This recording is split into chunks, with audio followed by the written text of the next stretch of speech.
తీసుకోండి.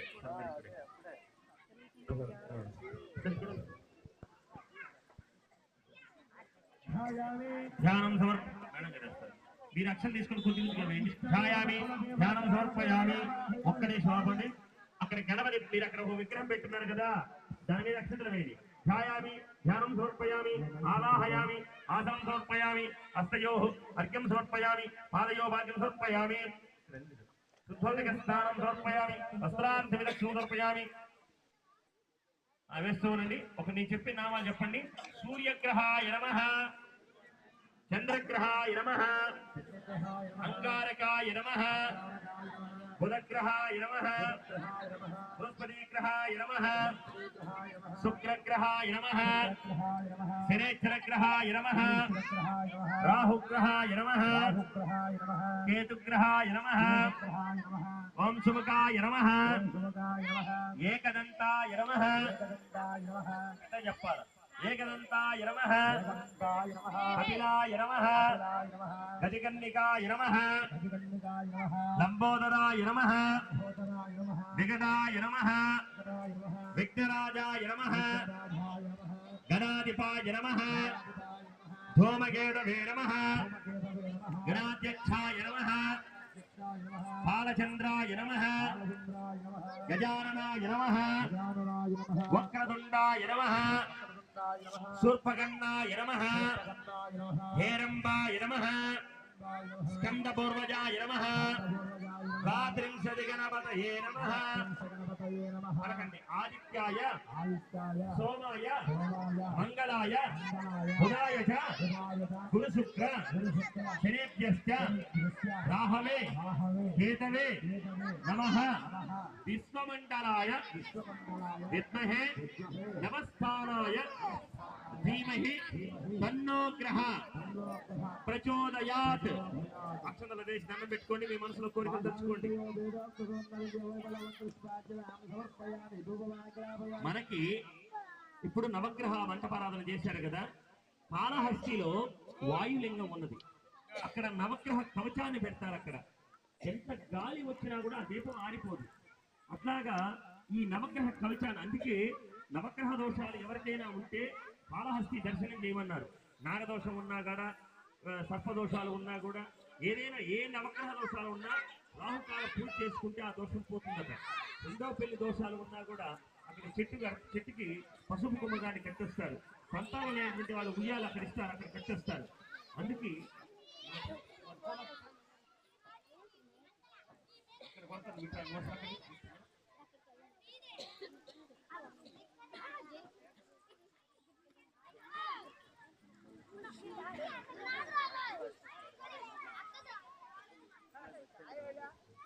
ఆ విధంగా కాళహస్తి మహాపుణ్యక్షేత్రం కనుక ఈరోజు శ్రీశైలంలో, ఈరోజట శివుడు శ్రీశైలంలో ఉన్న అర్ధరాత్రి 12 గంటల లింగోద్భవ కాలంలో పూజలన్నీ జరిగించిన శివుడిపై చేస్తాడు.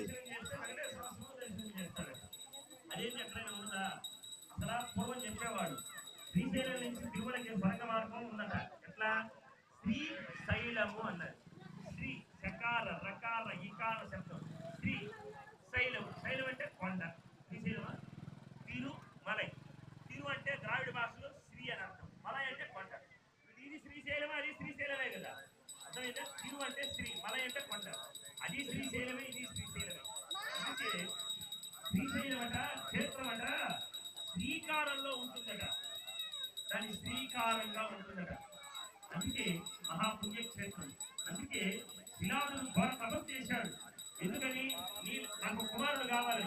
శిలాదుడు అనేటి ఆయన పెళ్లి చేసుకున్నాడు, బిడ్డను కలుపుకున్నాడు. ఎవరైనా పెళ్లి చేస్తే కదా బిడ్డగనేది. కానీ శిలాదుడు అసలు ఆడవాళ్ళతో సంబంధం లేకుండానే ఒక బిడ్డ కన్నాడు. ఎవరో తెలుసు ఆయన. శిలాదుడు ఘోర తపస్సు చేస్తే, ఎవరైనా నువ్వు పెళ్లి చేసుకుంటే నీకు బిడ్డను ఎలా ఏమంటున్నాడు? నాకు అన్ని తెలియదు, నువ్వే నాకు కుమారుడు కావాలి అన్నాడు. అంటే ఎలాంటి కుమారుడు కావాలంటే నీలాంటి కుమారుడు కావాలన్నాడు. నాలాంటి వాడు ఈ ప్రపంచం ఎక్కడా లేదు, నేనే కుమారుడుగా నీకు రావాలన్నాడు. ఆయనే నందీశ్వరుడు. అందుకే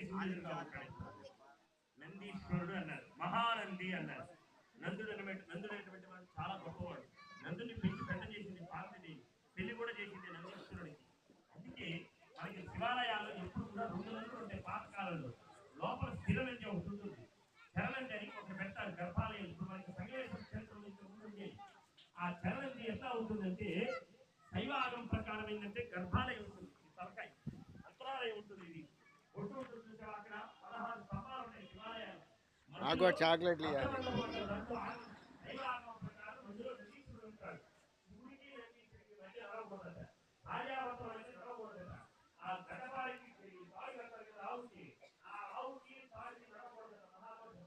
అట్లాగా అంత ఇష్టమైనటువంటి తీరాన్ని ఎక్కడ ఉంటారు. తెరని ఎందుకు పెడతారంటే పాతకాలంలో గ్రామాల్లో అసలు శివాలయం అనేది పాతకాలంలో గ్రామానికి ఈశాన్య భాగంలో ఉంది. తర్వాత పట్టణాలు వేయకపోతే గ్రామంలో శివుని మన ఆరాధన పూజ చేస్తూ ఉన్నాం. అందుకే పట్టణాలలో మనం భగవంతుడు ఆరాధన చేస్తూ శివాలయం పూజ చేస్తాం. అయితే ఈ తెరని ఎందుకు పెడతారంటే గ్రామాల్లో ఎవరికైతే చెప్పులు వచ్చే డాక్టర్ లేనప్పుడు ఎవరో ఈ మాకు ఎవరైనా వాళ్ళు విశేషం వాళ్ళు ఉన్నారు. అప్పుడు ఎవరైతే ఎదురుతో బాధపడుతూ ఉన్నా వాళ్ళ వైపు ఎదుర్కొనేవాడు. ఆ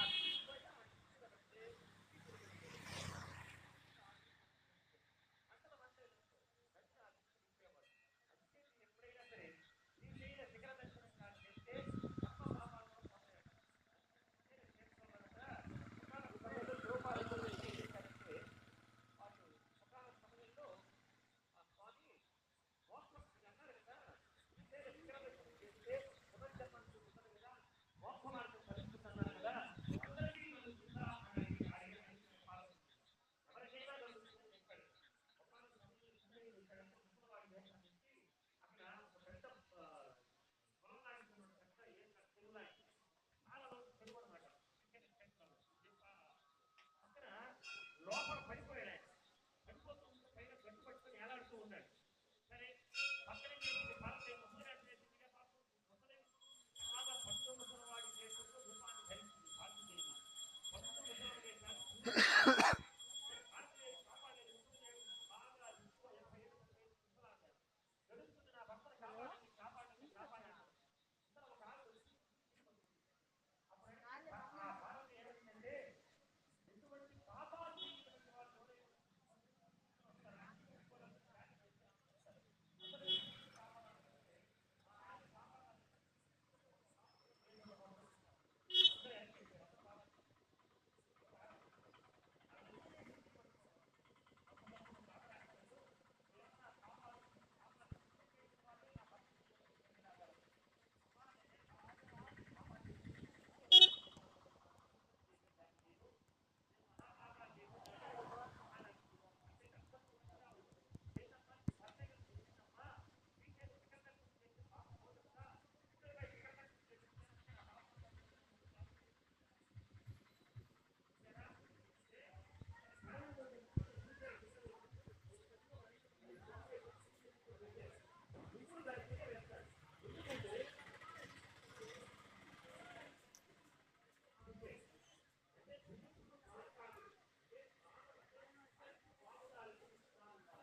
అడిగి కొడతాడు